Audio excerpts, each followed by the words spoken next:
Hello and welcome to Berkey and Badger's Board Game Babble, a live podcast recorded on YouTube. This is episode 56, Spoiling Storytelling, with our special guest Jamie Kegie from the Secret Cabal. It's that time again. It's the Berkey and the Badger Board Game Babble Show. It's gonna get wild. It's gonna get wacky. It might even get a little zany. We're gonna talk about board games and the board game industry. And, you know, we might talk about anything else we want to talk about. Hey now.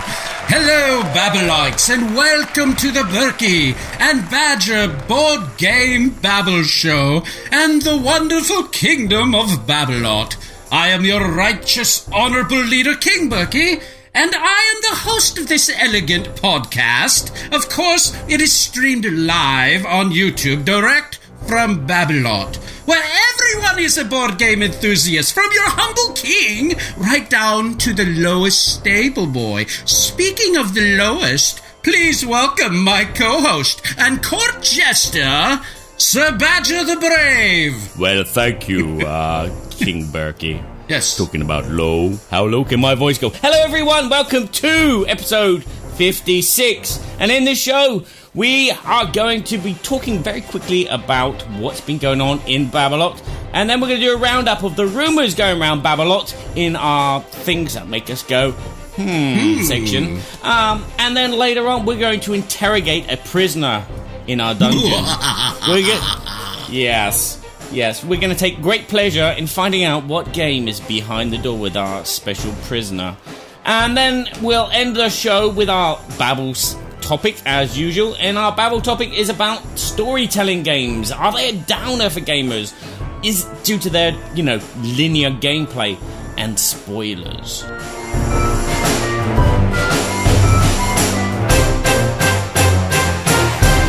So, without further ado, do you want to tell the guys who our special prisoner is going to be? Yes, well, we want to welcome the one, the only, the illustrious, the kind of handsome, really slick. I gotta tell you, this guy is slick. He's awesome. No, the Sir Jamie Kegie from the Secret Cabal Gaming Podcast. Welcome to the show, Jamie. Hey now, fellas, and thank you so much for having me. I'm very excited to be here today because this is just a fun time, and I'm really excited to talk about the storytelling games. It's one of my favorite things.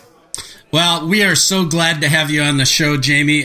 Jamie, you and I have become closer friends and developed a relationship. Absolutely. And are continuing. What you probably don't know, Jamie, and I don't know how much of this I shared, but when I started getting into the hobby as a much deeper enthusiast, starting back about 6 years ago and going to some of the major conventions and my eyes opening up to this greater hobby, one of the first podcasts that I latched a hold of was the Secret Cabal Gaming Podcast. And I'm talking Berkey. This is talking back to episodes 50 and things like that. How many thousands of episodes have you put out? You've put out a lot, right? Like 200 or something. Yeah. Not thousands, but a lot. Well, it feels like thousands because these shows are like 3 hours long, but I love them. True. It takes me 3 hours to mow my lawn, so what do? I got the Secret Cabal Gaming Podcast on. That's a comment that I get so often. It's either mowing the lawn or jogging and driving to work if you have a long commute. And, I appreciate that because that is one of the main reasons that we wanted to do the show in that way. Because I'm a talk radio listener. I've listened to talk radio most of my professional career after I got out of high school and went to, out of college and all that. I would work and I would listen to talk radio in the morning, and I loved it. And it was long form. And I love the segmented long form audio like that. So that's what I wanted to do. I wanted to segment a podcast that was about 3 hours long. You could listen to chunks of it at a time, and it would kind of take you the week to listen to it. That's really what I wanted to do. And I get quite a few comments of people saying that that's exactly how they like to consume it. And, so that's great because it's what I intended. That happens for me a lot of times. If I'm on a short run where I'm driving an hour or something, I might fast forward to the news segment with Tony Topper. It's my favorite by far. But I love the beginning segments where you're doing all the banter between all the founders of the Secret Cabal. And I just love the interaction, the camaraderie, the passion. And one of the things that I know is very important to you is, you just go out of your way to produce a quality podcast. Our podcast has nothing on your podcast compared to you guys have just, but Barry's fantastic. Don't get me wrong. But don't disparage your co-host, Berkey. but really, you guys are just so fun to listen to, and I've been a fan for so many years. And right now, you have your annual fundraising where you're on Kickstarter, and last year was your first time, and you were able to go full time in this industry. Tell us a little bit about that. Well, yeah, last year we did the revolution for the Secret Cabal to sort of, for me to go full time and start working on this content and put out a lot more podcasts and sort of the extra special content like our audio dramas and things.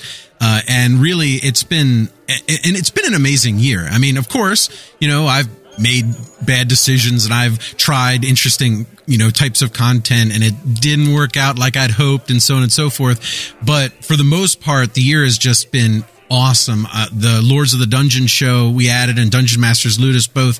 I'm a role player at heart. I love board games.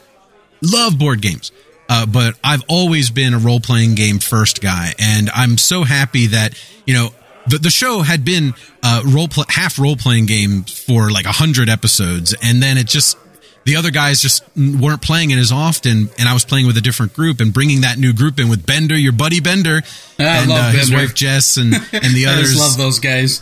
And it makes me so happy that we get to do all this diverse kind of content for all different people and to expose people to new types of gaming.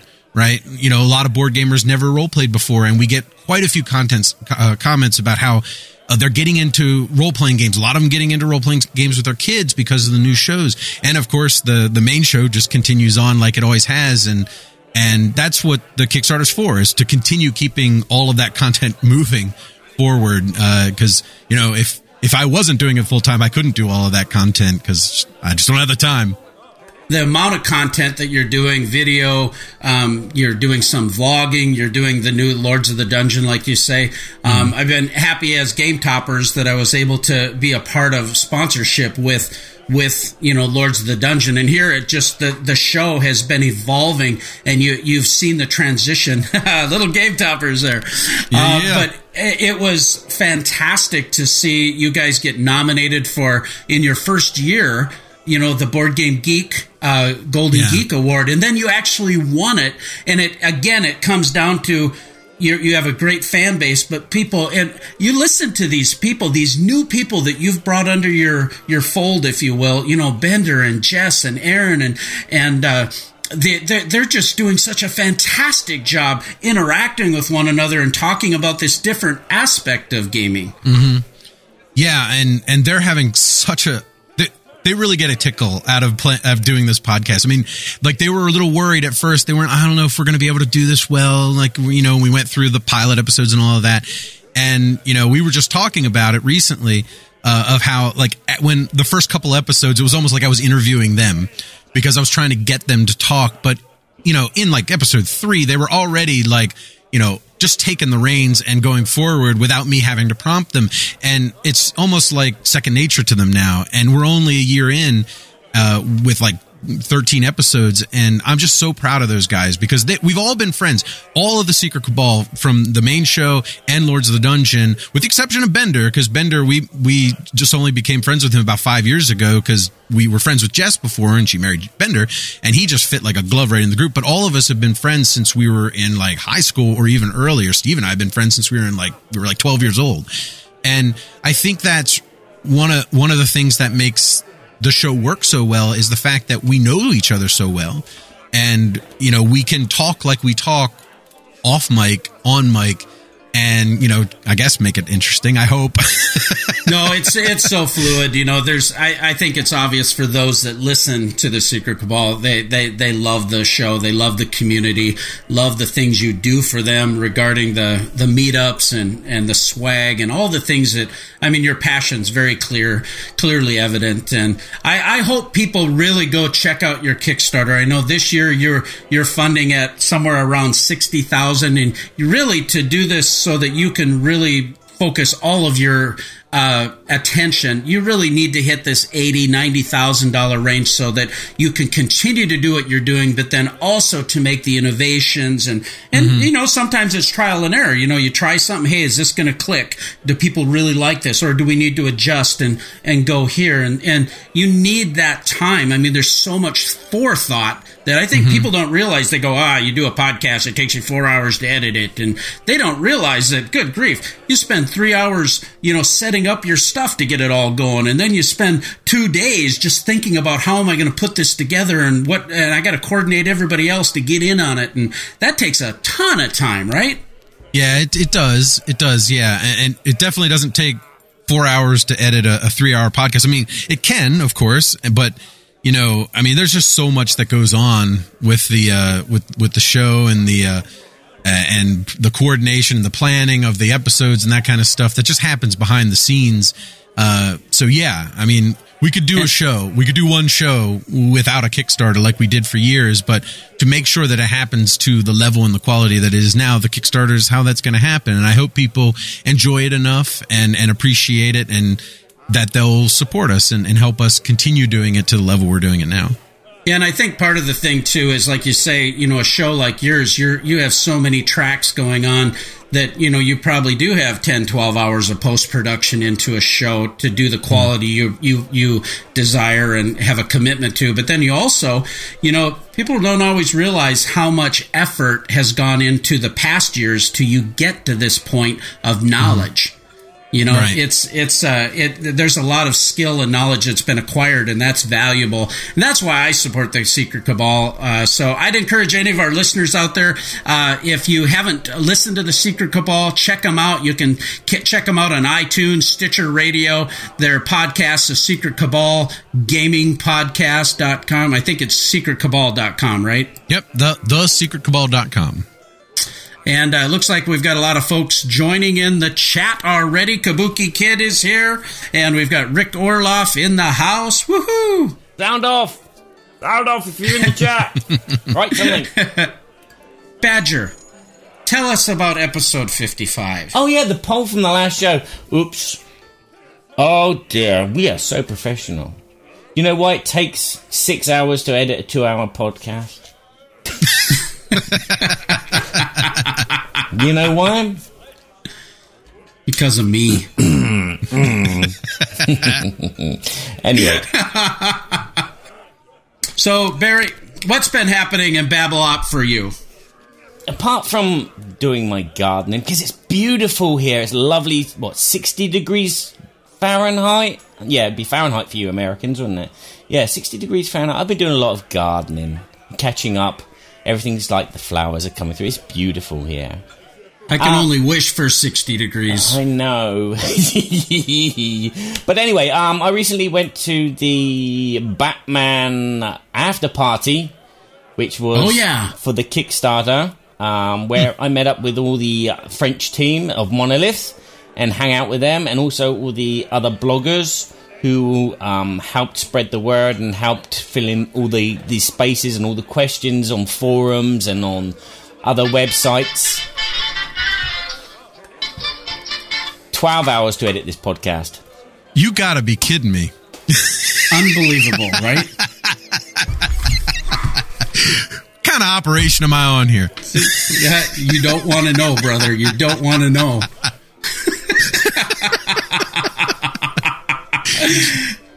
Tell us about the Monolith Party, Barry. Let's rewind. It's lucky I don't have a stutter or hiccups or something like that. Otherwise, it would be a 10-hour podcast. Listen. Yeah, anyway. So, yes, there we were. The team, we all got together for a day, have a celebration at the success of the Kickstarter, which has done really well. I got to see a lot of the minis in real flesh kind of thing, if you can call it real minis. And I was very impressed with the Batmobile. Now, I know there's been a lot of people saying, I don't want an expansion, which is just a car, which, you know, and a few missions. But the Batmobile really looked nice. And it was big. It was like a big hand span. I put my hand next to it and it was like, wow. And it looked so nice. And I was tempted to roll it. But, you know, knowing my luck, I would make it try and roll. And the wheels would just snap off because it's not a real rollable wheel car, you know. Yeah, we hung out. I caught up with some friends that I've been demoing Batman with at Essen and the UK Game Expo. And we had pancakes till they come out of our mouths, yes. Because Monolith is based in Bretagne, in France, which is the top northwest point of France. And one of their specialities is pancakes. And so we were eating pancakes until we were blue in the face. But, yeah, we played games, we chatted, we had fun. I should have documented a lot more than what I did, but I was just so happy chatting to people, catching up on things that had happened since, and totally forgot that, you know, to be a journalist about it. But, hey-ho, that was my Batman after-party weekend, which was fun. Well, I know you posted some on your website, boardgameseverybodyshould.com, and then also on your Patreon. And so you posted a ton of pictures of all those minis, which was fantastic. You had 5 different ones. Are you doing some sound work for them like you did with Seventh Continent? No, I'm not. I am doing sound work for Chronicles of Crime by Lucky Duck. And maybe this other thing, this podcast called Berkey and Badger's Board Game Babble. I don't know if you've heard about that. Yeah, I'm writing a new theme tune for Berkey and Badger Board Game Babble. Probably be attached to this one. Oh, I'm excited to hear it. Barry does a fantastic job. He actually has some CDs. He's got his. I just lost it. What's the name of your zombie themed? Not Up All Night, but. I'm up all night because zombies are knocking on my door. That's the name of my zombie CD, yeah. Good Last Night. Last night. Yeah, it's a fantastic, ominous sound if you like sounds during your games, and fantastic. Oh, I love it. Yeah, I know you do. That's just immerse you in the theme, and Barry does an amazing job. Immersion, that's my jam. All right, I'll have to send you a copy then. Oh, I would love it. Cool. Thank you. No problems. Okay. And what have you been up to then, Berkey, in Babylon? Well, I just been busy like crazy with Game Toppers fulfillment. Of course, we just sent out our new standard toppers out to a lot of backers, and we just launched our Game Topper Nation Facebook group. This is different than the Game Toppers LLC Facebook page. Feel free to go join both of them. But Game Toppers Nation is just where Game Topper owners can come in and post pictures and talk about what they're doing and, you know, different tips. One gal posted a picture where she takes a single sheet, the fitted sheets, you know, that have the elastic bands around them, and she uses that to cover her Watson if she wants to keep it from getting dust on it, because she leaves it up in her basement the whole time. Yeah, it's just kind of fun little things like that, and people are getting their toppers and just gushing about how much fun they're having on them. And I sometimes it almost brings me to tears when I see what the joy it's bringing people, because that's why I did this. You know, of course I want to make money, but I was like, this is something I hope I can really help upgrade people's gaming experience, because just like Jamie, just like you said, it's all about immersion. Mm-hmm. And so it's so exciting to see all that kind of stuff. So I've been crazy busy with that. But I'm doing something kind of fun. My father lives in North Dakota, way over in western North Dakota. This is the land that technology forgot, okay? This is like the old West. And my dad's like John Wayne, okay? Now listen here, Pilgrim. I wouldn't push it. I got a touch of the hangover. I'm not gonna hit you. I'm not gonna hit you. The hell I'm not gonna, you know. No, my dad, he's a good old boy, actually. He's everybody loves my father. But he's got that kind of mentality also, and he's old school. He's 73 years old, but he does the most amazing rustic wood work. He makes frames and pictures and bar stools, these amazing things. You can see Rustic Wood Creations on Facebook, and he goes to these shows and sells his stuff, but he's made these cabinets for wood shops with drawers and has all this rustic theme, and I'm revamping my wood shop to be a little bit more of a prototype lab for Game Toppers, where I can actually do some filming in the shop with our new Game Toppers innovations and things they're doing. And Dad is going to help me with all that organization, because right now my shop is just one big pile of dust. sounds like my shop here. And mine. Mine's a mess. I had to clean this area up a little bit for you. Well, that's what I went to spend a few days with Dad, and we were talking about a lot of things, and it's always such an encouragement to be there. So that's what I've been up to. And then we got this huge snowstorm again in the end of April. I saw the pictures of your yard, and it didn't. I'm glad I'm here. I'm glad I'm here as well. It hardly ever goes this long, so that's why it all melts, and then all of a sudden, wham, 6 inches and 12-degree weather and wind chills below zero, and you just don't expect that in April. So that's what she said. It's weird. Well, I'll tell you, Pennsylvania has been very strange this year as well, because we'll have 65, 70-degree weather for 2 days, and then the next day it'll snow.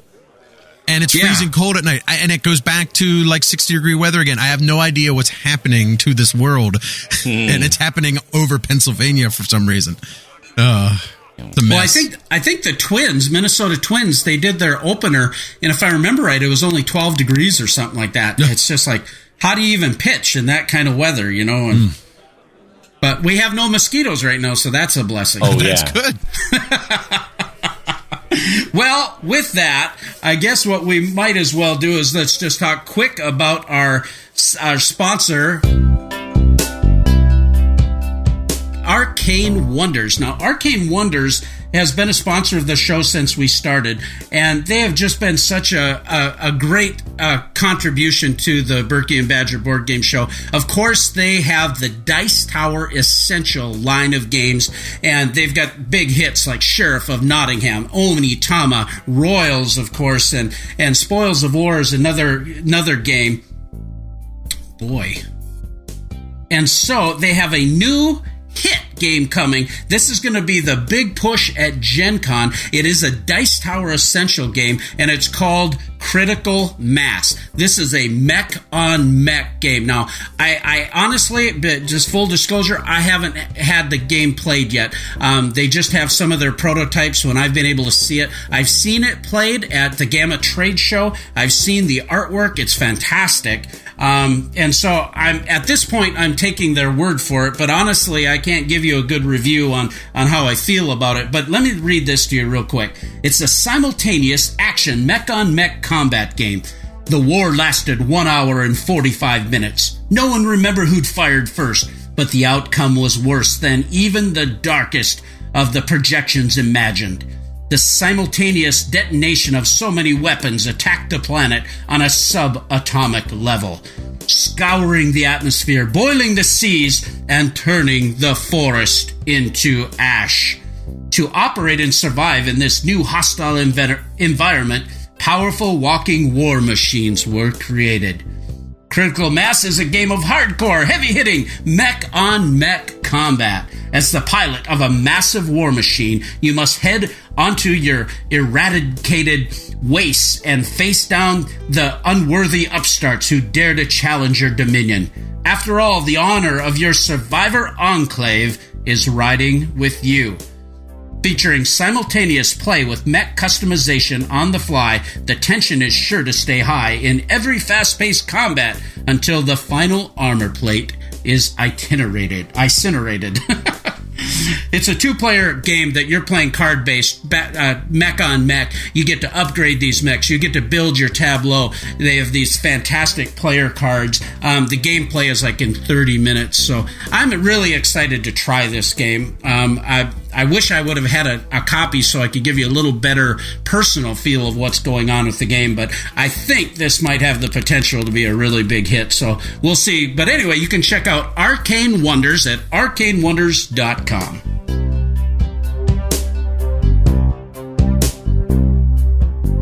And with that, we're going to go on to our segment, Things That Make You Go, Things that make us go, Board game news. Berkey and Badger reflect on the current events that are happening in the board game industry. Some may be good, some may be bad. But there are all things that make us go, So, Barry, what has been making you go, What's been making me go, is there doesn't seem to be a lack of funds for Kickstarter. There are so many Kickstarter games running at this precise minute. I've just had a quick scroll down page. And I mean, they're not all board games. Some of them are RPG games and some of them are just components for board games. But there is over 60 odd Kickstarters running right now for the board game hobby. And it's like, it's amazing. People are still forking out money and preferring to fork out money, I think, out on Kickstarters.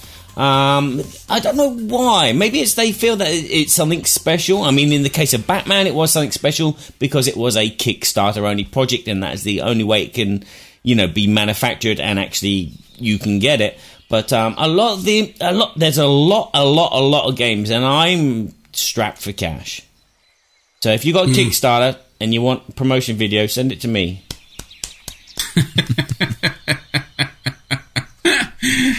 Yeah, isn't that the truth? Yeah. Well, I have to say that that makes me go, too, because I promote my April 4th Kickstarter for months and months and months, and then all of a sudden find out there's Fireball Island right up against me, and then there's Zombicide Invaders up against me, and then there's I'm like, oh my god, competition everywhere. I know, it's incredible. I have people tell me that, we've got a Kickstarter coming out soon, and you go, okay, yeah, that sounds good. I've actually paid the demo of that and whatever, and then all of a sudden it's there, and it's like, oh god, I've got no money to buy it now. Why didn't you warn me? So, yeah, I think one of the things that's been kind of nice, I'm seeing it happen more and more, is that, with the emergence of some of these pledge manager softwares like BackerKit, CrowdOx, a lot of companies are offering the late pledge, and you might not get everything with the late pledge that you do with the Kickstarter, of course, but generally you can still get in on it for a limited, extended period of time. Yeah. There's a few of them. So actually you can back for $1, and then afterwards when the pledge manager gets in contact with you, you can up and, back the whole thing or back part of the thing and still get all the Kickstarter exclusives, which is really fantastic. Yeah, we did that with our Game Toppers Kickstarter, too. We used BackerKit, and I've just been thrilled with their performance. They've been so helpful, but it has allowed us to do a few of the things. One of the things that we did that involves Jamie that's apropos to having him here is that we were able to offer the secret Cabal Gaming Podcast War Cobra design that Jamie graciously designed for us. We have it in the classic red and the blue, and it's sexy. It's awesome. I mean, it's got this great look. I wouldn't call it gracious because I just wanted one. So I was like, here, go do whatever you want with that. You can sell it all day. Well, just give me one. People love it. I just got an order from Canada. They just bought one Watson size yesterday, and that was all in the pre-order store. And nice. So yeah, it's been fantastic to have that available, and love the Cabal stuff. So that's cool.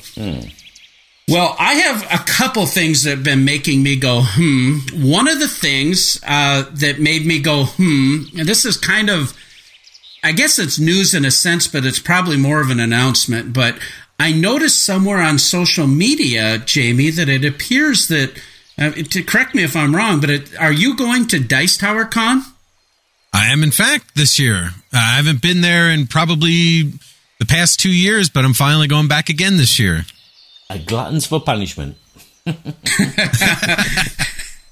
Dice Tower Con, BGG Con, and Origins are by far my favorite conventions that are out there. For a laid-back convention, BGG Con and Dice Tower Con, I love them. They're just fantastic. It's all about gameplay, but I'm going to be there as well. I'm actually a Diamond sponsor this year with Game Toppers. Yeah, so it's going to be super fun. They're going to have a bunch of Game Toppers in the Hot Games area at Dice Tower.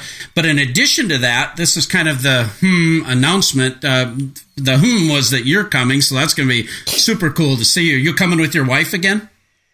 I'm not 100% sure yet. I know I'm coming with Chris, but I'm not sure if my wife is coming or not. She showed interest in it, but we haven't sort of settled on if it's going to make sense for her to come at that time or not. But potentially. Well, I'll have to bring a big bag of jerky for Chris. Yes, so he can steal the whole thing and run around and give it to everybody. Bring a double bag. Standing joke, folks.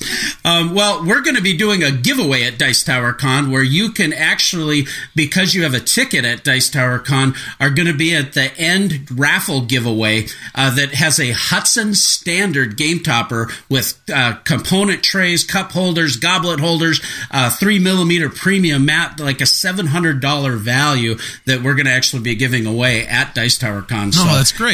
That's going to be super fun just to do something fun for all the people that are there. And if you haven't gotten your ticket yet, my understanding is they still have a couple hundred tickets, but they're almost sold out. So you might want to jump on board with that thing. The other thing that's making me go, I think, Jamie, you're going to be interested in this, but I saw that Ares Games is releasing Battlestar Galactica, the miniature game. Ooh. I saw that. And Battlestar Galactica is one of my favorite things in the world. I am so pumped. I mean, I'm jumping out of my pants. So excited. Frothing at the mouth, baby. Frothing at the mouth. The thing that made me go, was this. It says Battlestar Galactica battles based on the TV series and will include both the classical and the reimagined settings. Ooh. Yeah. That's cool. That made me really think, because I remember watching Battlestar back in the day with Lauren Green in high school. Right. You know, and Starbuck. And then when they came out with the new one, I didn't know what to think at first. And then all of a sudden, I started getting into it, and after the first season I found a whole set of Blu-rays and watched the whole thing with my son, and we just really dig the new version. And now it's kind of hard to go back to the old one now that the new one's there, but I don't know how they're going to reimagine and combine it. Come on, Dirk Benedict rocks. Chase, yeah. If I wanted to be like anyone, it would be Dirk Benedict. Dirk Benedict from A-Team. Yeah. Right. With Mr. T. I pity the fool. I bust you up real bad. Pity the fool. So do you like Murdoch better than you like Barclay from Star Trek? Ooh. Oh, that's such a great conversation. Because I love both. I love Barclay, especially when all the stuff was coming out of his brain and he was running the whole enterprise, right? Yep. But I'd want a Barclay at home, but I wouldn't want a Murdoch at home, even though I adore him. That's right. Yeah, you don't want the wild card hanging around your house. Yeah, you don't want someone going through your underwear drawer and wearing them. But Battlestar Galactica, I think this is terrific, and I'm very excited for this.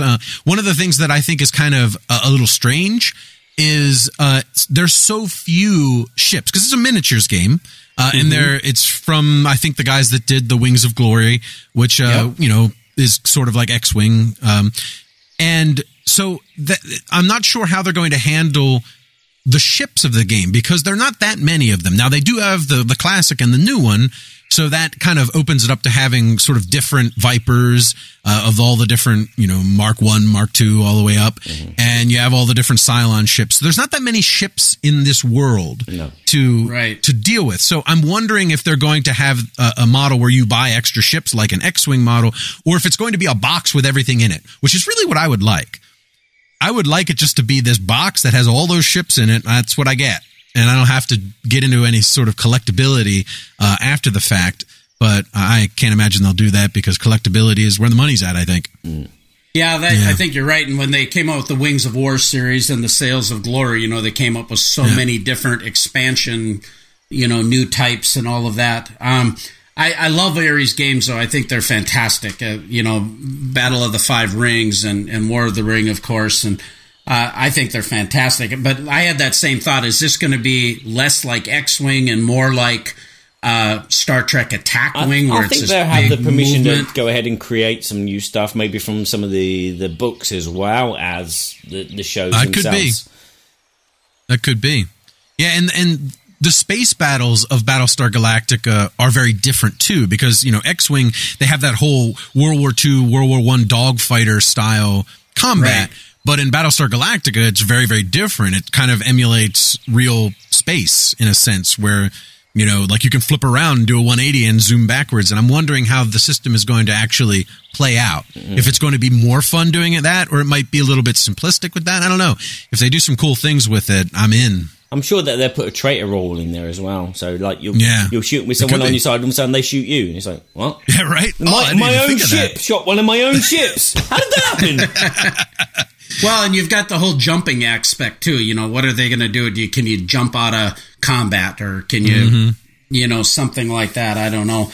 It says that they're going to be available for preview at Gen Con, but no firm date on the sale release. So this might be a first quarter of next year. I don't know for sure, but we'll be hearing more about it. I'm sure this is going to be a very hot IP for people to get engaged with. Yeah, I hope so. I was a bit surprised because I thought when you mentioned it, I thought, it's a miniatures game like the latest Star Wars one where it's the figures, and when you said both series, I was thinking, well, the male Starbuck's going to shoot the female Starbuck. That's going to be a great scenario. But no, it's surprising that you mentioned that because it come to my attention today on Facebook that there's an Alien game coming out as well. That made me go, let me screen share it with you. Called Nostromo. So I know nothing. It's just come out of the blue, and I'm like, ooh, an Alien board game. Interesting. As I heard the one from Gale Force 9, that's an Aliens with the S on the end. Yep. And this is just, I haven't even seen this one. Who's the publisher here? It looks like someone called Wonder Dice, and I had a look on Board Game Geek, and I cannot find anything, but it's on Facebook. Well, it has a pre-order date. Yeah, as well, which is the 4th of the 17th, 2018. Pre-order.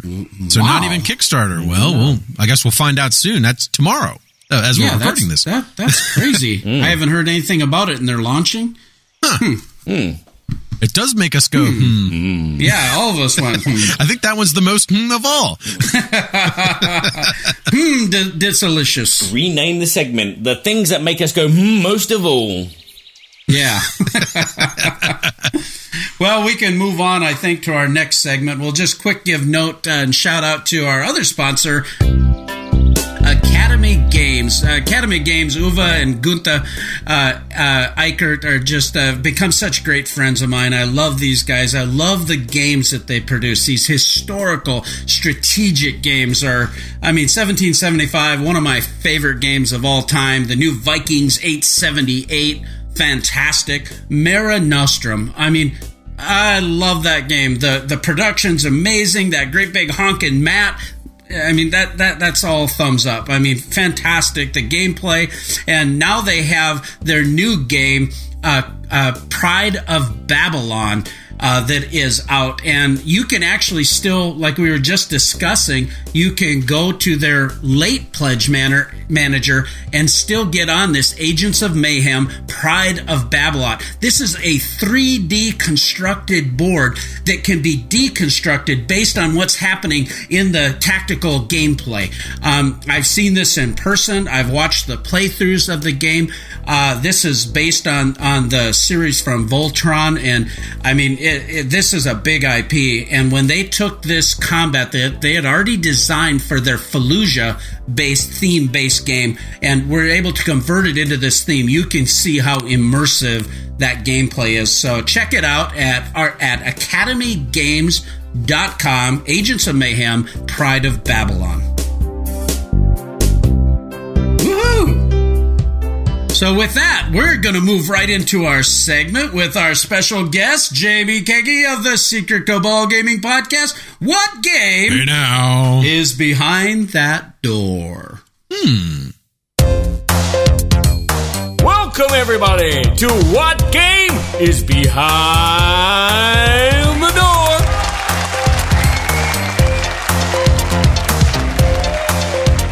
In this segment, will we put in our special guest to the test by asking them 3 questions. Questions like, what was the last game that they purchased? What is the game they're most excited about getting? And what is their favorite game right now? Berkey and Badger will have to figure out what these answers are by asking questions in particular styles. Let's find out if Berkey and Badger can get 3 out of 3 or fall flat on the floor like a floundering thingy.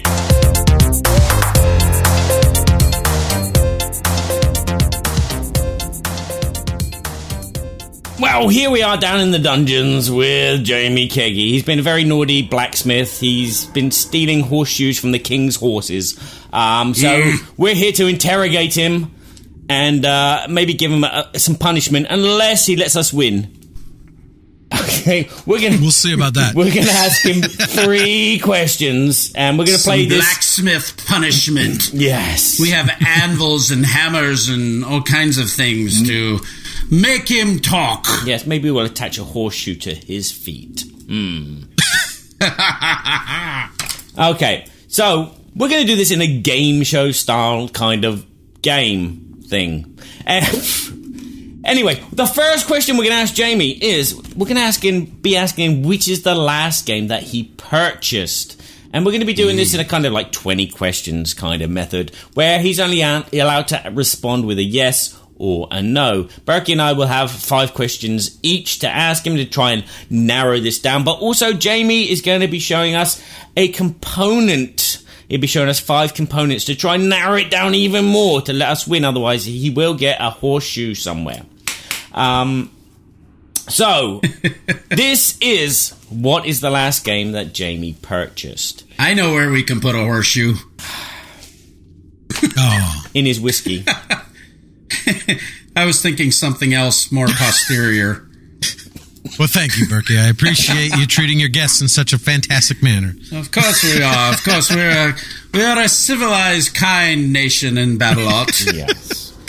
The crime befitting the punishment. All right. So, what was the last game you purchased? I will start with the question. My question is it fit in a standard Ticket to Ride box? Yes. All right. Okay, and my question is this box made of cardboard? No. Would you say this game is mainly a Euro mechanic involved? Yes. Okay. Ooh. So, we've both asked Jamie a question each. Jamie is now going to show us and place it right up to the camera, and we'll describe it to you audio listeners. A component, and we need to guess. Oh, there's a black bag. For those of you who can't see it, this is an audio show as well. It's not printed on. It's just a standard bag, and we can hear something inside of that. It's either dice or tiles or chits or something. And it's black leather, and it was probably the article that was used to sneak those horseshoes out of, because it looks horseshoe size. It looks horseshoe-ish, yes. Okay, so that's our first clue. Have you got any guesses, Berkey? Gosh, not yet. I was tempted to say Orleans, but that's not a ticket to thingy box size. Okay. Shall we move to question 2? Let's move to another one. So we have a Ticket to Ride size box. We've got a bag, and it's a Euro game. I know you like your Euros. And I know nothing about you. Can I interject, though? Yeah, because The question you asked was not, does it come in a Ticket to Ride size box? You said, does it fit in a Ticket to Ride size box? Oh. You're forgetting your own question. I did not clarify my question well, so I want a redo of my... This is the two-part of the first part. Not only does it fit inside of a Ticket to Ride box, is it a Ticket to Ride size box? No. Okay, that's better. So now I'm going to cross out my little Y next to See how my nice note. I am of a prisoner down here in a dungeon? I correct my jailers. All right, we won't put anything on the posterior, only the anterior, or something like that. Okay. So it possibly could be Orleans. Possibly, if that fits in there. Got to get it down off the shelf and find out. Well, this is kind of interesting because see this here? It's still in this. We're going off the rails right now. I know. Just deal with it. Okay, this is called Orleans Invasion, and my good friend Lance Mikester just sent this to me. Orleans is one of my favorite games, okay? I love that game. And so I said, Lance, I'd really like to try the copy, and he sent me a review copy. Now, I don't know when I'm going to get to it because you know my schedule, but this here brings that cooperative version to it. Have you played this before, Jamie? I have not played that one, no. The Invasion expansion, no, I've not. But I play the original quite often, and I love it. Yeah, I love Orleans. And then he threw in this, which I didn't ask for or anything, but it's called The Flow of History. I haven't tried that one either. Yeah, I guess this is really fantastic. So a little shout out to Tasty Minstrel Games, my good friend, the Undead Viking. But it made me think about it with what you just said. Berkey, you've played Orleans then, but you didn't you didn't recognize that man sack there. No, it's different. It looked like so she said. The sack. Yeah, that's what she said. It looked like it was like a crunchy bag. It didn't look like a soft velvety bag of the picture he showed us. So don't make that I'm not a question. Sure what it is. Don't make that a question. Don't make that a question. Okay. No. Okay. Question number 2 is this have a lot of... Does this have a deck building aspect? No. Okay. Is this game set in some European country? Country, yeah. I'm going to say no. I'm testing your general knowledge on my part of the world, and he's going to say no, which means that he may change his answer when he realizes which part of the world we're in. So it's not in Europe, so it must be component number 2. I just had a thought. Okay, it zooms in. It looks like we have ourselves a little... Is that a tile or a die with a metal on it? it is a tile. Cardboard shit with a medal on it. It says plus 50. Okay, so this is a marker, I think, for the scoring marker. Mm-hmm. If you go over 50 points. I just had a thought. The backside has no printing on it. When you flip it, it has a plus 50. It's white and a little metal. And if he's not careful, the backside's going to have a horseshoe stamp on it. We're going to have to mail him now one. Yeah. I made me think about bag building with Orleans. I wonder, I didn't get a chance to play it, but this was at the Hot Games Room at BGG-Con. It doesn't happen to be Altiplano. It is not, no. Okay. I am going to pass. All righty. Question number 3. Question number 3. Is this a primarily worker placement mechanism? No. Okay. And has this game been released in the past 2 years? Yes. Okay, so it's a newer game. Mm-hmm. All right, component number 3. He's being pretty tricky with us here. He has access to a wide variety of stuff, I gotta tell you. Component number 3. Okay, it looks like a little general star, but it's on a wooden dial with stickers. Aha. And they are stickers. Symmetrically That reminds me stickered. of Tasty Minstrel Games. Stickers. Jamie, can you see the chat? Has anyone on the chat guessed your game? Do not believe. Nope. No one has found. Someone is not familiar with these components. No. Okay, good. Kabuki has not beaten us yet. Yes, Kabuki Kid says not familiar with that tile. Okay. Okay, it had a star on one side and it had 2 stars on another, and then it has military tokens, and there's a bag. But now I'm starting to feel like this is a military strategic game. It's a Euro. Mm-hmm. In the past 2 years. But it doesn't fit in a Ticket to Ride box, so it's smaller. Or bigger. So question number 4. Yeah, because I haven't got a clue. Well, I'm just going to say it. Is it primarily an area control, area majority type game? No. Ooh. Is it a war game? No, it can't be a war game. It could be a war game with a Euro mechanic. Yeah, does it involve war? No. Okay. Interesting. Double bluff there. Medals and stars and generals and body bags, but no war. All right, we're ready for component number 3, huh? Number 4. Yep. 4. Yes, 4. All right, here we go. Now they're starting to get easier. Oh, it has a little factory with a 5 on it. It's a cardboard shit. Looks like a little factory or a dam. Would you say it's a factory or a dam? It says factory on it. It says factory, has a factory picture. Oh, there we can see it. And it says number 5. Number 5 factory. Yeah, the camera was having trouble coming off the focus of your good looks, Jamie. That's what it was. I dropped it. Oh, no. Yeah. You won't be able... The game is now broken. We've lost our chits. We've lost our chits. Oh, my. I got it. Oops, I turned my monitor off. All right, we got it. Factory, 5, little tiny square. Well, it's a Euro game. Now it's making me wonder if it's a capstone game. And it's obviously set in the modern era. Just within a couple years. Yeah. I'm trying to... Yes. I think that wasn't a question, was it? No. Just contemplating. Factories. It's starting to feel familiar for some reason. Yeah. It's not a game that I've played or own. So we better go on to question number 5, unless you have a guess, Barry. No. Not a clue. We might go down to the wire on this bad boy. Yeah. Oh,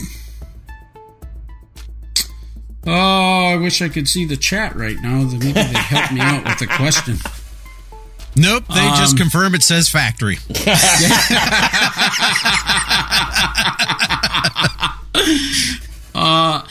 Is this a European title? Oh, that's a good question. I'm going to say no, but I'm going to have to check that. So maybe I can clarify. No, it is not. It is not a European title. So it's a U.S. publisher. That's a tough one, because I have a pretty good feel of the type of games you like, and you probably I listened to your show on the way driving home from North Dakota, and I don't remember you talking about it, but maybe you did. Is the goal of the game to produce the most of a product? No. Okay. There's nothing like a car game. Okay. Now, if you know the game, this is the component number 5. If you know the game, you will get this now. If you don't know the game, you won't get this. All right? Here we go. Ready? All right. Ready. There's a grocery cart cube that has a picture of a tree on one side of the cube. Wow. A graduation hat with tassel. I can't really see what that image is. A question mark? Checkbox and a question mark. Yeah, I don't know what this is. But I am now intrigued due to the dice. It's a wonderful dice. Yeah, shopping cart on it. Yeah, it's 2 shopping carts. 3 shopping carts. 4 I love Ducat. Okay. Okay. I'm stumped. Barry, do you have any ideas? I'm gonna have a stab in the dark. So blow the torch out and let's stab this guy. I'm looking at a game called The Estates. It is not The Estates. Okay. Our prisoner has got away with a crime right in front of our faces. Jamie, would you tell us what it is? Here it is. Welcome to Centerville. Ooh. From GMT. Oh, from GMT. Yes. So the reason I say I'm going to say it's an American game because I guess Centerville's in America. I don't think it really says, but Centerville sounds like an American city or town. But it's basically a city building game, and you have the chits. You put them all over these boards. You got the different districts of the town, and you have the university and the airport and all the factories and the power grid, and then the different councils of the city over here. And it's got like a Yahtzee mechanic where you roll those dice and you use those dice to build the stuff around the board and score your points and whatnot. But there's a lot of crunchiness going on with it, like a GMT game. It's a little lighter than most GMT games. Now, I will say this also. I have not played it yet because I just bought it. Oh, okay. But I know the basic concepts of it. And, obviously you see here, there's the factory and the retail, finance, tourism, all that other stuff down there too. GMT from California. Yeah. I never really looked where they came from. It's California. Yeah, Tony just said that Heavy Cardboard had just covered this recently. So you haven't played it, so you can't tell us an overall feel of the game. But why did you go and buy it? Well, I was just at RobCon with Blue Peg, Pink Peg, and Patrick got it out and showed it to me. He enjoyed it so much that he got it out just to show me how it was played. We didn't play it because we were ready to play other stuff, but he wanted to show it to me because he thought it was really, really cool. And he went through, you roll these dice and you use the icons to like build things here and there and all this different stuff. And just his enthusiasm about it and the mechanics he talked about excited me. And I went on Amazon and clicked the button and it showed up in the mail. But it's funny because Kabuki's kids said that, is it Civilization A New Dawn? Well, yeah. In the same order, I ordered Civilization A New Dawn, but this one was the one I added to the cart second, so I counted it as the newest. So Kabuki Kid won in essence. Yeah, a little bit. Yeah, okay. Right on, Kabuki. All right. Way to go, guys. Part 2. Okay, question number 2 is, what is the game that Jamie is most excited about getting? But in this question, he's going to doodle for us an image which kind of like explains the game or describes the game. And we will have to guess. Obviously, you audio podcast listeners will have to listen to our terrible descriptions as we blather them out. Jamie's going to do a drawing live. So while he's drawing... He's got his Sharpie. Look at him go. Now, this guy, I got to tell you, while he's doing this, he's this graphic artist design wizard. He went to school. Like, he Picasso? Nothing. He ain't got nothing on Jamie's, Don't build this up too much now, Berkey. Come on. This is not going to be a Picasso right here. I mean, Ryan Lockett gets all of his creative inspiration from Jamie's artwork. Let's put it that way. Is that right? I have completed the masterpiece. Wow. Are you ready? That was quicker than in Telestrations. Here we go. Wow. Here we go. There it is. Okay, he has a picture of a globe with the world. Nice little... It doesn't look like any continent that I'm aware of, but it kind of looks like a guy talking. But then it says plus... And it has a movie screen, reel-to-reel type of movie screen projecting on a projector. Actually, that globe looks more like a duck in a circle. It could be considered a duck or a big-nosed guy with his mouth open. Oh, yeah. With weird ears and some kind of tumor. So he's got it's a cinema projector and the world. World Cinema. Is there a game called World Cinema? No. World Cinema. Yeah. Okay, so... This is a much more popular and widely known game than the last. I will give you that hint. Okay. So it could be... No, it couldn't be the networks. No, yeah. Very popular, huh? And he's excited about getting it, so it's possible he kickstarted this. I don't know. I'm gonna say Seventh Continent. Incorrect. Why seventh? How'd you get Seventh Continent from that? Because it's like one continent and there's 7 frames per second on his projector. 7 beams coming out the projector light. Yeah, okay. Think Games Workshop. I'm thinking Games Workshop. Come on, you give me some tips. I know nothing about Jamie apart from he's got nice hair. He loves that all that Games Workshop stuff, Warhammer and Age of Sigmar and all this stuff. He loves D&D. He's big into all fantasy role playing.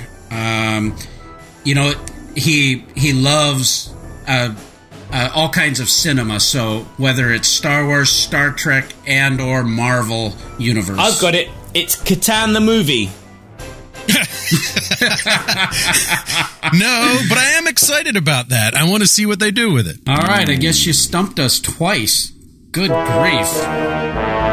Yeah, he stumped us twice. Has anyone on the chat got it? Let's have a quick look. Nobody got it. No. Okay, so you got to look at the name of the game, right? This is the first and this is the second. And, of course, it's not World Movie. It's Gaia Project. Gaia being the primordial god of the earth. Gaia is the earth. And Project, I just did project because it's spelled the same. Yes, I saw this played at SaltCon. And they had this featured in the Hot Games room where we had some of our standard game toppers. Uh-huh. And it looked really cool. That was all I really got to see of it. Just stood there and watched for a few minutes, but it looked really fantastic. Yeah, I'm very excited about it. I have not gotten it yet. We've been talking about getting it for a long time now, and we love Terra Mystica.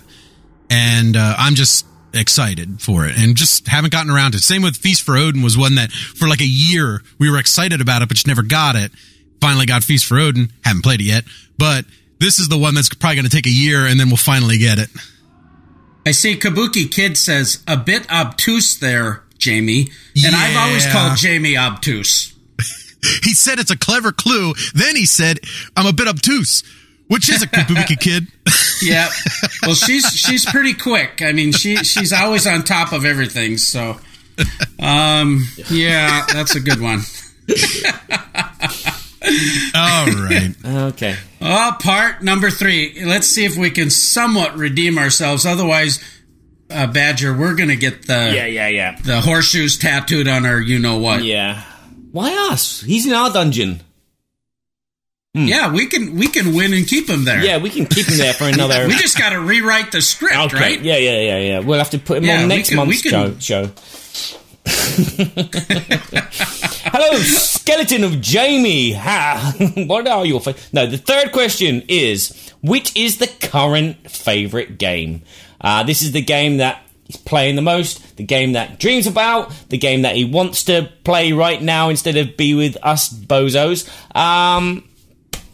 And the game that he wants to take to bed. I love saying that. Berkey doesn't like saying that. The game... I would take it to bed. Yes. And stroke your fingers through the components. So, in this question, we are going to be given 5 one-word clues from Jamie and be given a chance to guess in between each one. And we got to try and guess what it is. Now, judging from his drawing skills and his prolific... not very good at telestrations kind of clues. I think these are going to be hard. He's an evil mastermind. He is. Well, we'll see about this one. This one isn't as hard. Okay. Okay. You ready for your first clue? Yes. Ready. Okay. My first word is horror. Okay. Okay, that could be Cthulhu based. I don't think it would be Last Night on Earth for starters, because that's an old game, and I think Jamie's probably evolved past that and probably more. Could be Arkham. You know him more than me. I haven't evolved past Last Night on Earth. I'll point that out. Okay. I love all of their games. What's her name? Flying Frog. That's right. I think he likes the Zombicide stuff too, but I'm gonna just go out on a whim. The key to this is current. I think I probably know a lot of his favorite games from the past, but current I probably don't. But I'm gonna go on a limb and say Mansions of Madness. You got it, Berkey. Easy. You got it.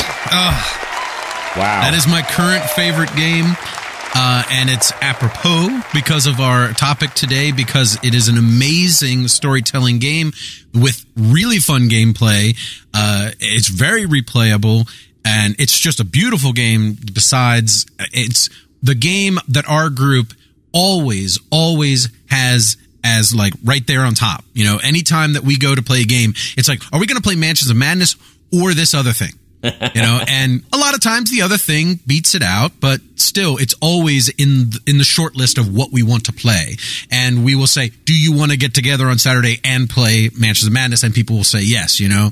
Instead of, do you want to play board games? It's always that one is the one that's mentioned that everyone wants to play.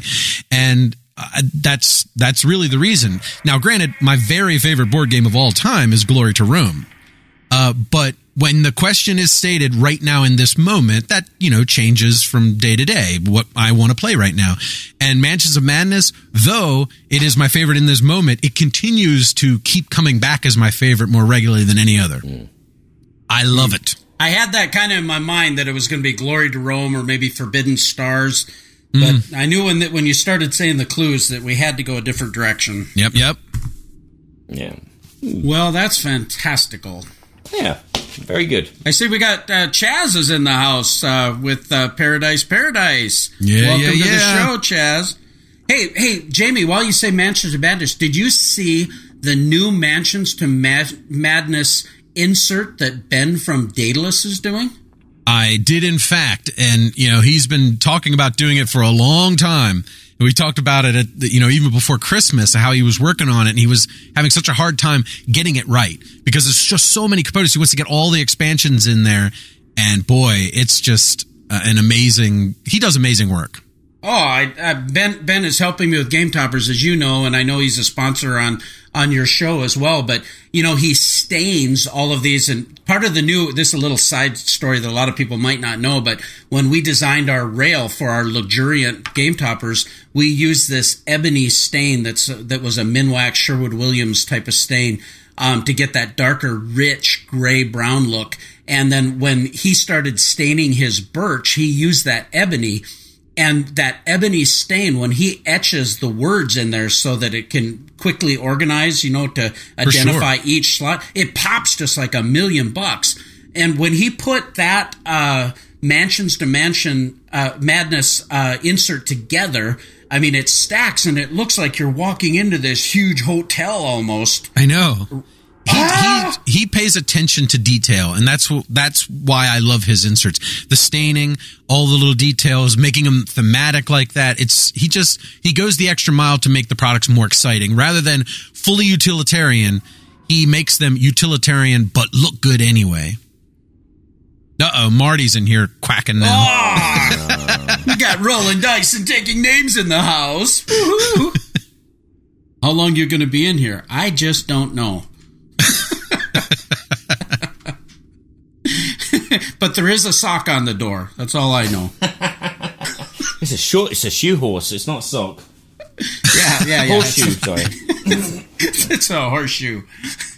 Well, we're with that now. Jamie took us out in the game show, and he won 2-1. So, congrats. I don't know. What do I win? What we do. A longer stay in the dungeon is all I can say right now. Oh, boy. Well, let's move on to our next segment with the Babble topic. Hey-o. And now it's time for the Babble, Babble, Babble, Babble, Babble, Babble, Babble, Babble, Babble, Babble, Berkey and Badger's Board Game Babble.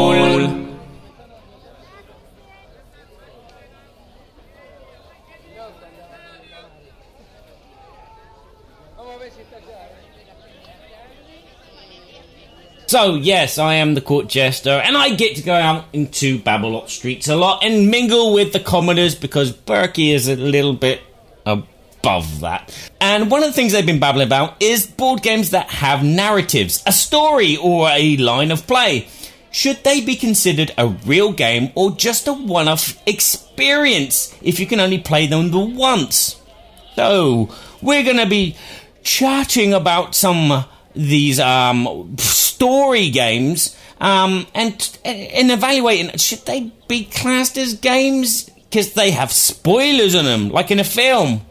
And what's the point if you know the end of the story? What's the point of going through the story if you know the end? So does anyone have any of these play once games on their shelves? Oh, certainly. I have quite a few of them. Time stories for definitely each one of those stories you can only play one time, and then you know the story. We have tried a bunch of these different escape room games, like the Exit and Unlock, and I know there's I don't remember what they're called. They're called Escape Room in a Box, some variation of that, number of those. And of course, we've played a lot of those. And I think one of your points there was when you play them once, is it really a game at that point, more of an experience? And I think it really depends on the game, because both of those two different sides of the story, when it's an escape room type game or an unlock type game, I would say no, of course, but like things like time stories, I can play them more than once and be all right with it. So I really think that there's such it really depends on the situation and the game itself, whether it's fun. And that's where all the fun is derived, as you kind of figure that out and Yeah, and I think if a game has multiple roles in it, where maybe in one game you're the big bad and the other game you're working with a cooperative group, you can come back and play that game when you were once the cooperative player. Now you can be the big bad in a sense and still get some experience out of it. Right. I mean, looking at games like Time Stories, for example, and I know that we've played the Time Stories games, not every single one of them at this point, but a good number of them, and we've had fun with almost all of them. There was only one I didn't really dig, and it was the medieval fantasy one, because I think it went off the rails from what Time Stories really is for me. And experience is really what it's about, right? Mm-hmm. It's the experience of going through the process of playing the game. And, well, let me first say that you said, can they be called a game? And I said, and the way I feel about that is, of course, they're a game. And I think that anybody who says it's not a game doesn't know how to act right. It's a game. It's a game. Just because it's a different style of experience that you're getting from the game doesn't make it not a game. Now, we have played, actually, I haven't, but I know Chris from the Secret Cabal has played the first one, the Asylum one from Time Stories, a number of times with different people.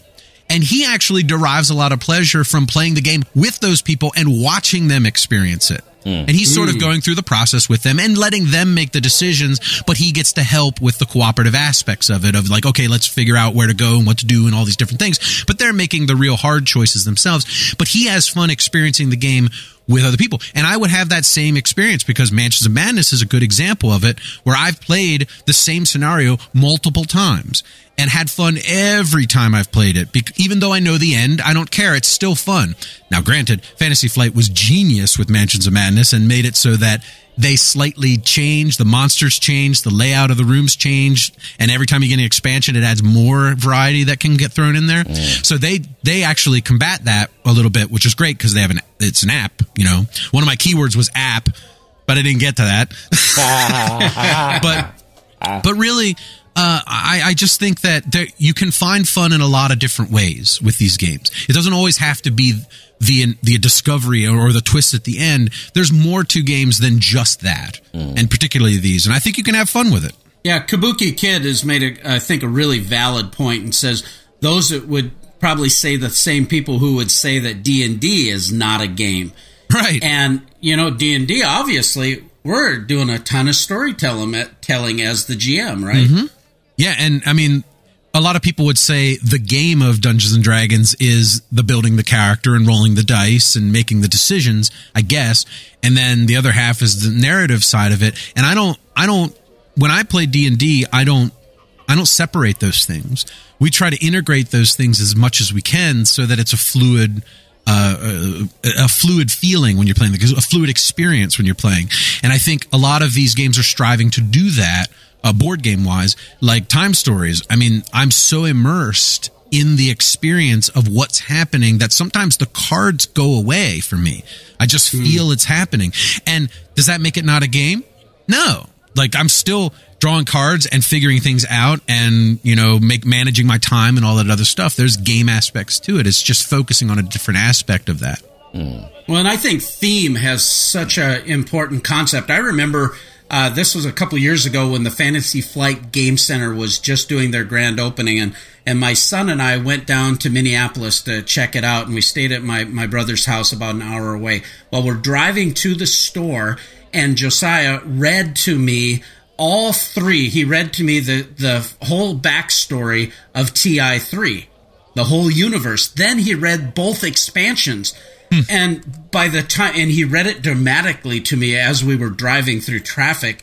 And I was so immersed in his reading of this story because it's quite lengthy.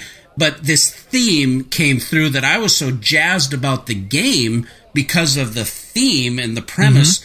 And it's the same thing with these other games, I think. When you have a story background that is really thematic and you start to bring what we've talked before about this immersion, maybe we have a soundtrack, we have this great story that some thought has been given to. Yeah. And I know you're taking it to an area that's not about games that are specifically meant to be storytelling, right? Like Time Stories, Mansions of Madness, like Sherlock Holmes Consulting Detective are all really supposed to be about the story that mechanics support. And you're taking it into a zone of a board game. That's a tactical, area 4X, whatever board game that the theme is integrated into. And I think that that's very important too. Because here's an example. In our last episode, we reviewed The Pursuit of Happiness. And that game, to me, is one of the most thematic games I have ever played. And it's not. And when you look at the board and you look at the cards and you look at what you got in front of you, you would never even think that this is going to be a thematic game. But what it is it pulls these feelings and emotions out of you by the way it operates. It hits on things that hit home to you, like relationships. You're trying to get married and you're dating a woman or a man if you're the other side of the card. And I'm the other side of the card, Lovey. And you're trying to, you start a relationship with them, and then you begin a family with them. You get married to them, and you get jobs, and you start projects, and you get involved with the community if you're in the expansion there, and you buy cool stuff like cars and things. And the game, this is the way we talk about it. We actually talk about it in the show that's releasing this week. The immersion of the game is in how you really want to do things that might not even be good for your gameplay. Like, I want to buy that thing. I want to buy that cool thing, but that thing actually scores me more points, but that follows my story of my character. And those are the best games because I have to fight or I have to alter my story in some capacity because, like in Pursuit of Happiness, life might give you things. You might change. I might not like board games in 10 years. I might like football. I don't know. So I'm going to change as a human being as time progresses. And this game kind of forces you to have to make those choices to win because you're trying to get the most happiness possible. And the immersion that I get with that really is about storytelling. I'm telling the story of my guy from teenage to death. And I want to make it the coolest story for my own head. And Near and Far and Above and Below do the same thing for me. How I feel as though my little adventuring team and my little community that I'm building is building a story in my own mind. The game is facilitating it with cool mechanics and cool artwork, but I'm really building the story myself, and the game promotes that to me. Okay. So, knowing the ending of your story doesn't really detract you from replaying the game again, much like you just said, Time Stories. You know the end of the game, you play with a different group of people, but you get a different experience, and sometimes you forget yourself that, wait a minute, this feels different, I'm in a different situation, we're going in a different direction, right. Even though we're trying to get to that same point, I know it's over there somewhere. So that doesn't detract from replayability of the game. for me, like I said in the beginning, it does depend. Because, I mean, time stories, if I liked the story, I would be inclined to play it again if I had new people to play it with and have a different experience with it. But if I didn't really particularly like the story, I wouldn't want to play it again. When it comes to the like an unlock game, I need to figure out the puzzle. So like a film, for instance, if you know the end of a film, you don't sit through it again to watch it. That example, I do. I could probably recite every line from Aliens right here for you, because I love it and I don't care. No. But I love the movie. There's a ton of movies that I've watched a dozen or more times in my life, and Aliens probably like 100 times in my life, because I love the experience of watching it, even though I know what's going to come up. And with a lot of board games, I want to feel those experiences again. Battlestar Galactica is a good example. Kabuki Kid just talked about episodes of time stories. I've watched Battlestar Galactica, I think 9 times now from beginning to end, because the newer one, because I love the show, and every time I watch it, I find new things with it. And many board games don't do that, and the replayability doesn't happen because of that, but some do, and I can find new ways to enjoy it. Yeah, I think that's a really great point, because you take it over to cinema, there's so many great movies that we just watch. I mean, we're going through watching all the new Star Trek Enterprise, with Jonathan Archer and that whole series again, and we just finished Deep Space Nine, my wife and I again, and I'm finding different nuances as we listen to it again, and I've watched these things already a ton of times, but it's a constant engaging scenario, and I think some of these board games can maybe facilitate that. Other ones, might be, okay, we know the end, and if it doesn't totally change, or if I don't have a new play group. And I think this is the thing this is an interesting little sideline, I think, to the topic, but what about legacy games that are an ongoing developing part of the game that, in a sense, has a narrative, because we all had these experiences together that created a story while we were playing that legacy element. Right. I'll be honest with you that legacy games don't get played much with us. And that's because we have a really difficult time getting the exact same group back together often. It's hard.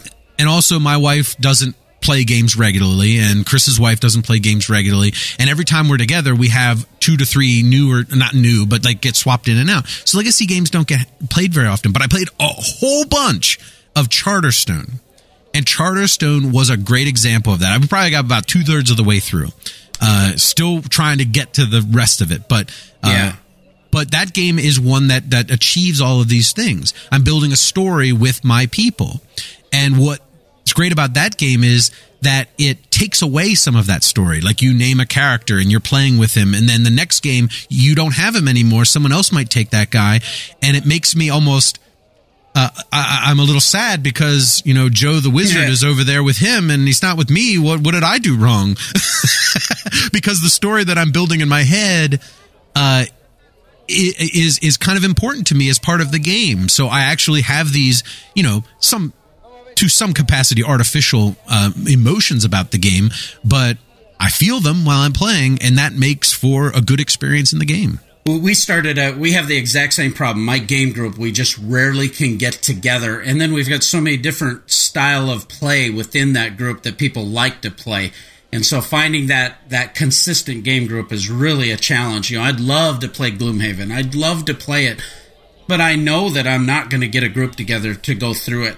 And as much as I think it's brilliant and all I've heard, I doubt I'll have a consistent play group. We started doing a Seafall campaign, and we got through about 6 of them.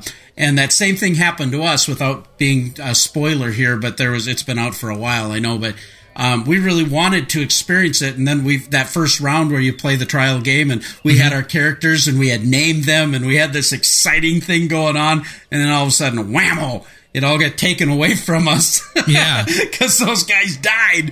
And it was like, but then you move on and you got a new story. And I enjoy that a lot. I love that, but it's so hard for me to get immersed in that because of time frame. Same thing with role-playing games. It's same scenario, we don't have a group that I can join regularly on that. Right. One of the great things about Gloomhaven that Isaac built into that game that makes it an amazing game is that you don't need that same group every time. You can literally play with like 4 people and then hand the whole box off to 4 other people and they can continue playing it. Because it isn't legacy in the respect that these characters are important to it. Because the game kind of scales. You scale up to what level the city is in the game, right? So if you get it back, and this, I think, I might be forgetting some of the nuance to that, but you scale your characters up to whatever Gloomhaven the city is, and then you go out and adventure and then level up the board, and then you could literally just throw it off to somebody else and they could play it. And new people could come in and out all the time. Oh, so if you're a latecomer to the game, there's an existing game going and you've got a leveled up character, another player coming in, they can level up to that to still be competitive. And right, there's that basic level up to that point kind of thing in there, which really helps the game be a lot of fun. Because, I mean, there's like 95 adventures in there, and I defy most people to play 95 adventures with the same core group of people. You're going to be having people coming in and out all the time. If you do, wow, your gaming group's awesome. But and I just think that's cool because that also lends to the story. Like, there aren't these 4 people in the world. There's numerous people in the world, and anybody can come in and out and go on these adventures. There's a thing in a role-playing called the West Marches. West Marches. And it's a style of role-playing where you play with tons of different people. And whoever can make it to the game session is who the party is. And after each game session, all of your characters leave the dungeon or whatever, go back to town, and talk about what they did with the other players, which it could be on a forum where you're like, oh, we did this, we did that, we did this, and we found this really cool thing, whatever. And then the game master says, all right, next Thursday, we're going to go back out again.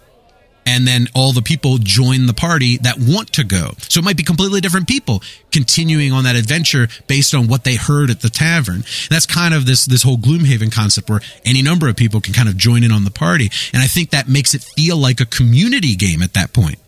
And like there is a real community happening in this world that the GM is developing. And Gloomhaven kind of has that going for it. Going back to films. Now, I love watching Ghostbusters, but I have this awful problem that I cannot bite my tongue. Words just come out of my mouth at the right time, whether it be the flowers are still standing, or whether it be he's slimy, or nobody steps on a church in my town. Again, I have the same sensation when I played a recent Kickstarter game called Chronicles of Crime, which, again, is an app-driven narrative story. You're a detective, consult detective thing, where you're trying to solve a crime. I played it once with a group, enjoyed it thoroughly. It was like living in a TV cop show. We were, in your head, you were visualizing bits of stream going from photographs to other people, to locations, to objects. But the second time and the third time with other groups, it just, I wanted to say something. I could not. I wanted to hold my tongue and see how the group reacted, but I found it really hard. And I've done the same with time stories as well. It's like the first time we got so far, and like I played it a second time with another group, and I just, wanted to punch someone because they weren't listening to me, giving them advice about, because I knew what was going to happen. Mm-hmm. And it was like, back to square one with the second group. And I thought, no, I'm not playing this anymore. I'd rather read a choose your own adventure book. Oh, and I could totally understand that.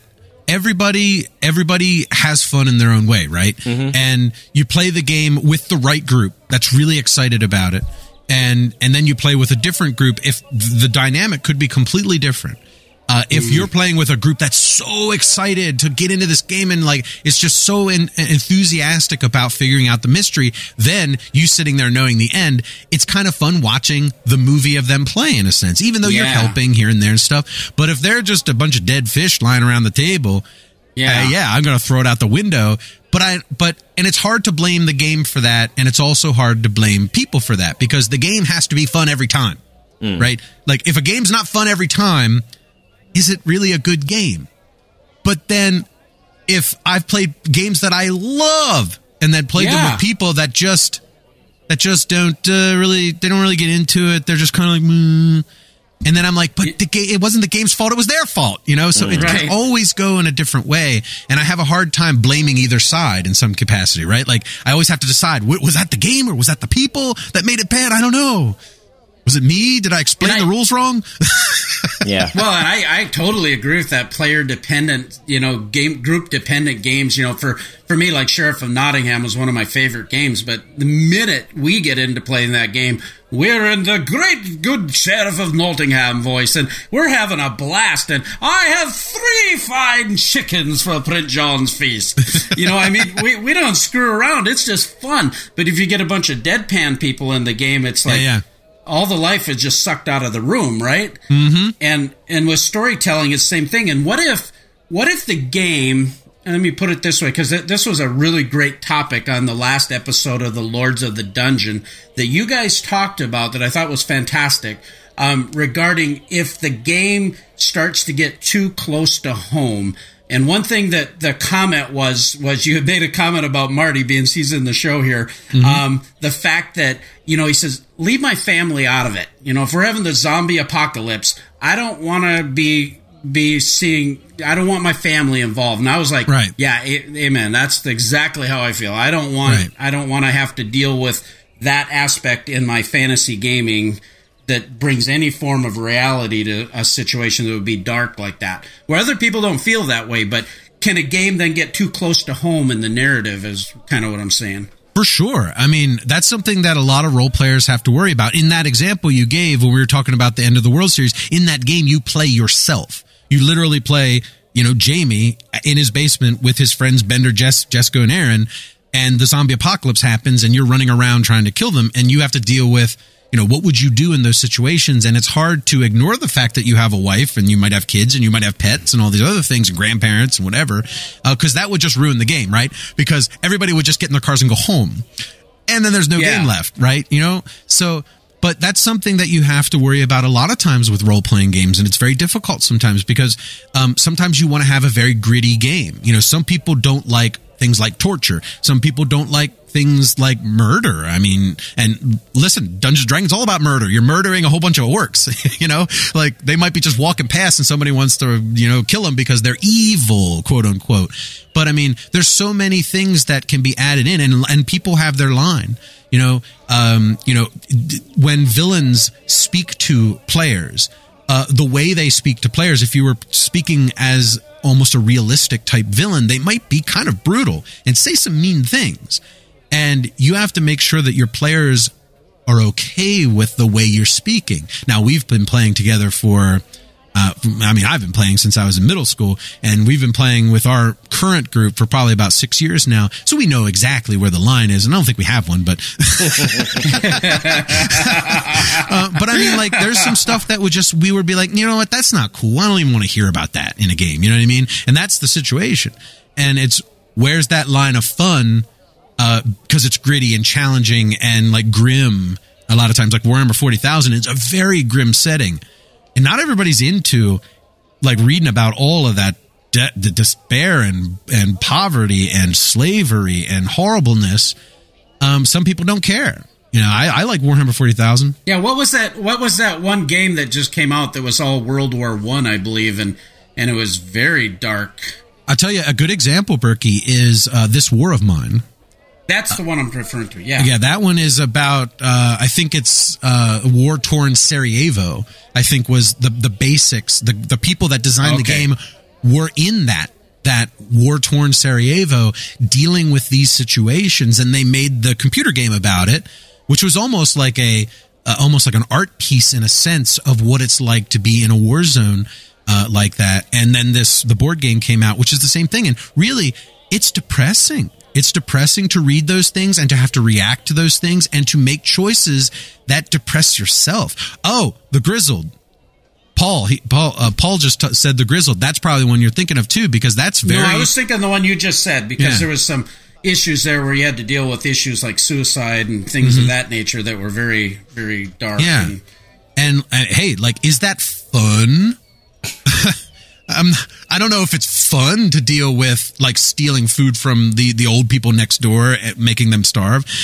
I can't say it's fun, but it makes you think. And not every game has to be like, yippee, we're having fun. You know, sometimes the game can be fun because it's an experience of something you've never experienced before. Maybe you don't want to play that every day because you'd be a very depressed and sad and downtrodden person because you only play horrible games. But I think that there's a place for it in the world, and being able to experience those things through a safe way, you know what I mean? So you don't have to, you know, really live that kind of stuff, but you can get a better appreciation for people who do.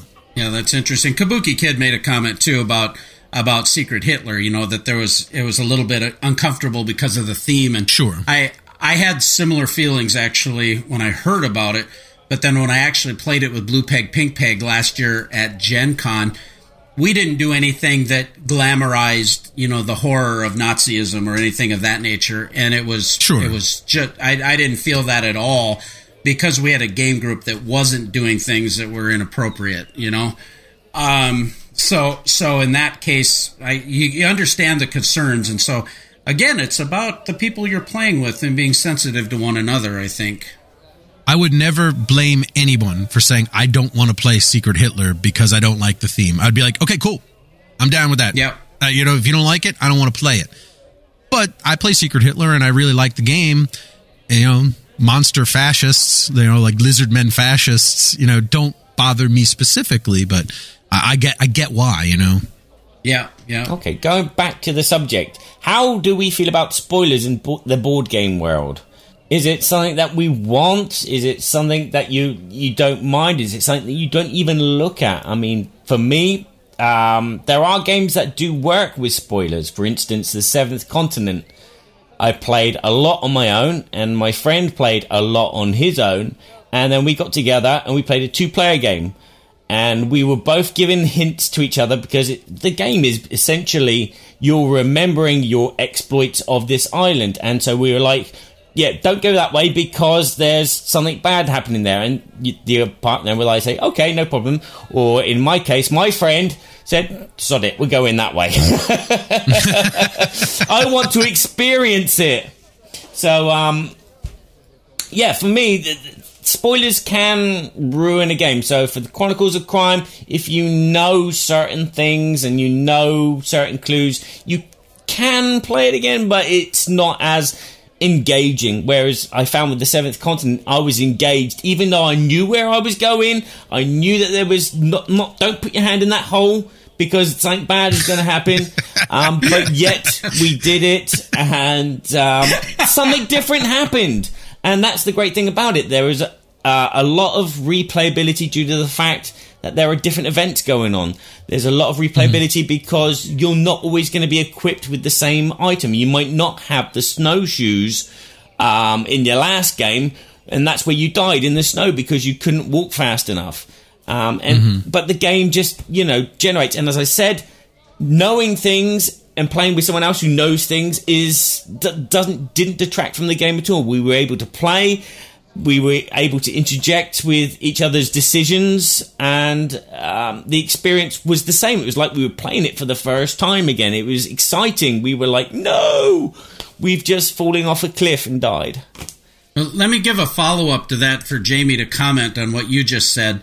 As a content creator, reviewing games and so forth, when then do you think it's acceptable to give content that may spoil a little bit? I mean, you know, it's like if a game is 3 years old, does that mean we still can't talk about anything that happened? Or, you know, that's a really interesting question because with movie spoilers, everybody says, I'll even get an example. Chris has been doing some movie reviews of games that are movies that have games in them. Like there's a game basis for the movie. And on our forums, there was a thread about, hey, like, don't spoil the movie with it because you accidentally did a couple times. Then one guy comes in and goes, yeah, I remember a couple of months ago, Jamie spoiled The Prestige for me during the Tricarion review. And I'm like, The Prestige? Like, am I okay? I thought I was okay to spoil that one. And I don't even remember what it was that I spoiled, but there's always that, okay, there's a grace period, right? Like, it's been like 3 or 4 years now. I think it's okay to talk about it at this point. I still am like hesitant to do it at this point, but there's always that, you know what I mean? Like, can we talk about the end of Sixth Sense yet? And hope that nobody's mad at you. But when it comes to a board game, I think I would never spoil the end of a Time Stories game, ever. Ever. If it was 10 years from now and I was looking back at, remember that game 10 years ago, Time Stories, and in the asylum, we went into that room and that weird, crazy thing happened. And that's how we won the game. You know? Right. I would never do that even then, because that's really, like, someone could buy that game and I just ruined that money for them in a sense. I don't know. Yeah. It is all very weird in that case. I would never want to spoil a game for somebody. But when it comes to people talking about the game, like you're talking about playing Seventh Continent and, you know, like, don't go that way and that kind of stuff. If you're both are like cool with talking to each other about what's going on in the game and a couple of little spoilers pop out here and there, it's no big deal to me, right? Like, if somebody told me in Time Stories, don't go down that hallway because there's nothing at the end, I would be much happier than I was when I did it, you know? Because everybody goes down that hallway. Don't do it. Because you just got to start over the game. Then I would thank them for the spoiler. But in most cases, I would never spoil. And when people spoil things for me, I do get a little grouchy, but I tend to forget that they even told me like the next day. So I'll just wait and play it later. And then I'll be like, I forgot they told me that. There's always the expectation as well. I remember watching a long time ago on Facebook, someone was putting a picture of a Star Wars toy with a burnt out black figure in it. And that was for Rogue One. I thought, okay, so someone gets burnt. And then you watch the film and it's totally different, you know. Well, it's not totally different, but, you know, it's like, oh, right, it goes like that. Okay, yeah. But by the time I get back to the games that are on my shelf that I love, I've forgotten everything I've learned anyway. Right. So that's right. I forget half these spoilers anyway. Yeah. Yeah, I think that's a really good point. Well, Barry, do you have any other thoughts about this topic, or Jamie? Yeah. Do you think that there is any advice you could give to game designers to get around this linear narration style so the games do become replayable, even though they're like telling a story which will have an eventual end, or maybe several eventual ends? But there you go, some advice there. Have several eventual ends. I think that there are games that have done it and done it well. Games like Robinson Crusoe, games like, you know, Near and Far, that allow you to experience maybe more Above and Below, but games like that, and of course Mansions of Madness, like I mentioned earlier, that build into the game. They focus that aspect. They're like, okay, we got this really cool adventure game where you're going to go on an adventure or a mystery or whatever, and then they build in They focus on trying to make it replayable at that point. Because a lot of times, you know, when you play like Sherlock Holmes Consulting Detective or Mythos Tales, like obviously replayability isn't built into those games. Once you've read those books and played those games, you may as well give the book to another person or wait 30 years until you forgot and play it again, you know. Or 30 days. Mm-hmm. And I think it depends on the focus. Right, yeah, Berkey, like you. But I think it depends on your focus initially. Like I mentioned earlier, Unlock, one of the things I love about Unlock so much is that I can buy the game relatively inexpensively. I could play the game, I could have a great experience with it, and I could take that to my friend and say, here, it's yours now. You can have it. Just when you're done with it, pass it on to somebody else. I think that's a fantastic way to do it. Because who cares if you play it ever again? Because you just gifted that off to somebody else and let them have some fun with it. But going back to my point of like Robinson Crusoe, for example, Robinson Crusoe has scenarios, and the game is built-in mechanics to make it feel like the game is playing back at you.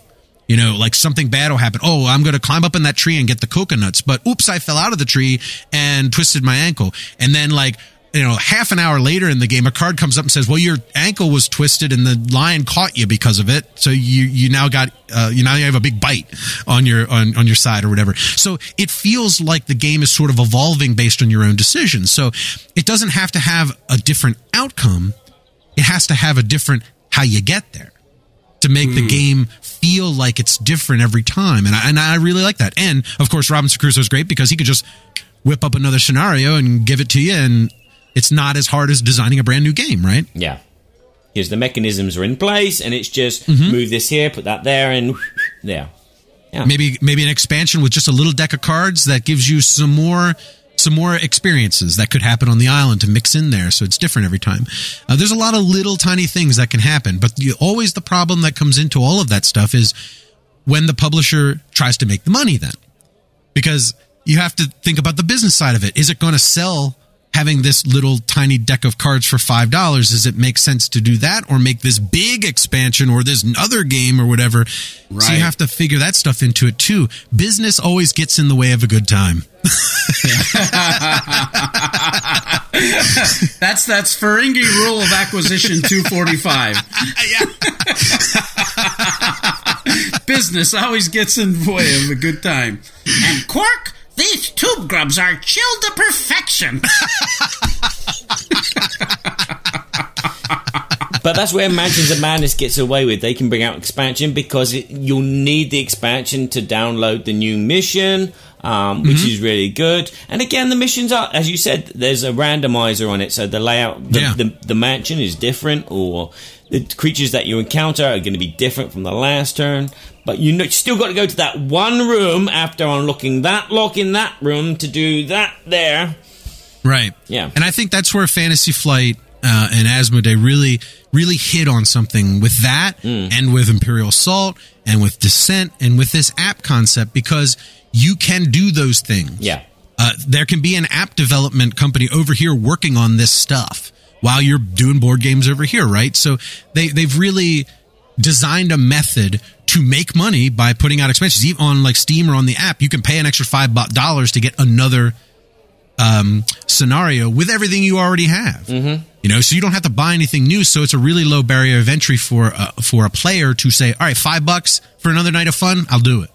I think they've built a really good infrastructure that's business and fun. Yeah. Right, Yeah, absolutely. Well, thinking about I've got a little Steve joke for you, thinking about memory. No.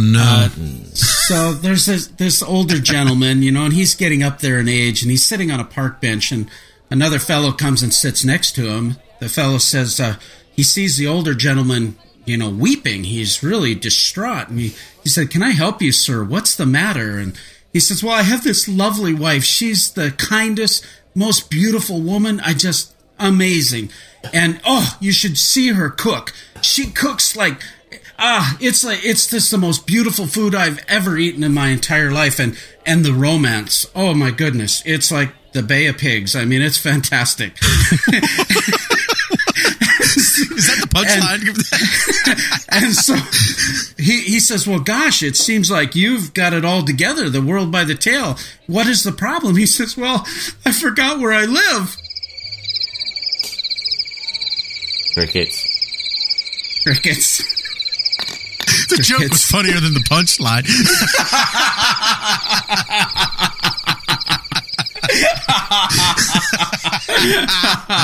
Well, I wanted to keep it in Steve's tradition. Yes. Okay.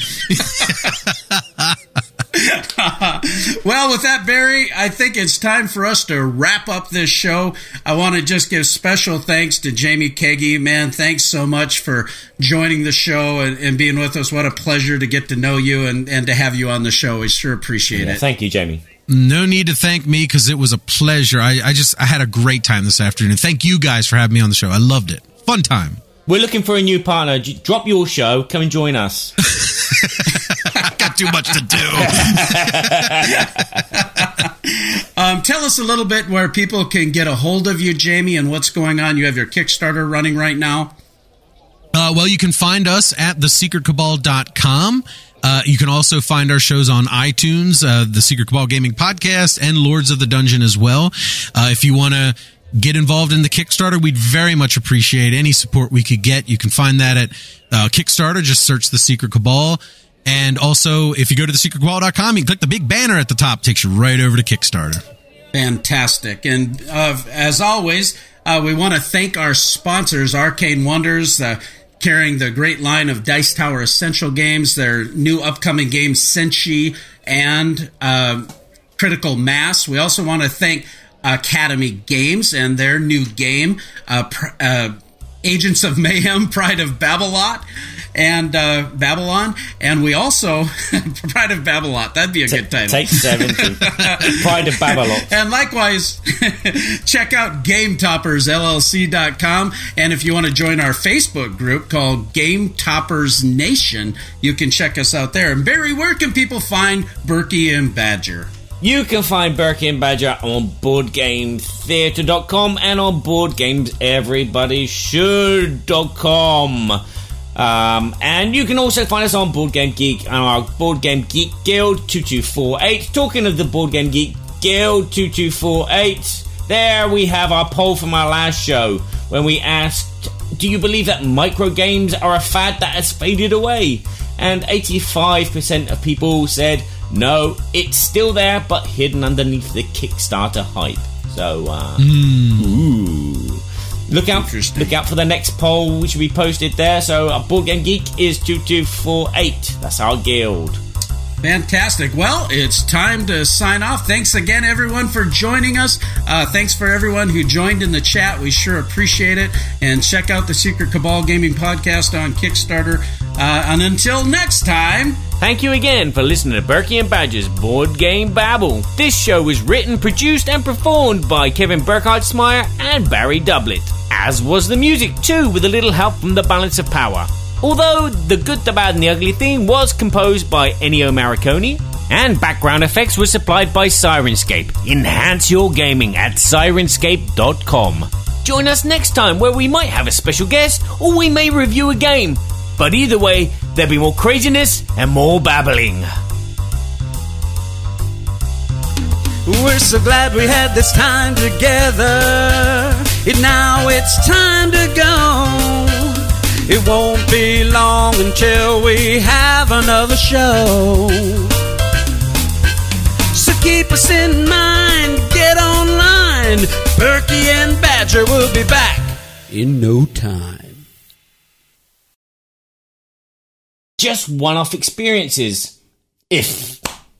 Oh my god. I can't even read my own writing. Let's start again. Ding ding, take 7. And one of the things that people have been babbling about is board games with narratives. I can't say it. Narratives. It's an English word, not an English word. Yeah, but I'm a narrative Englishman, so I should be able to read it.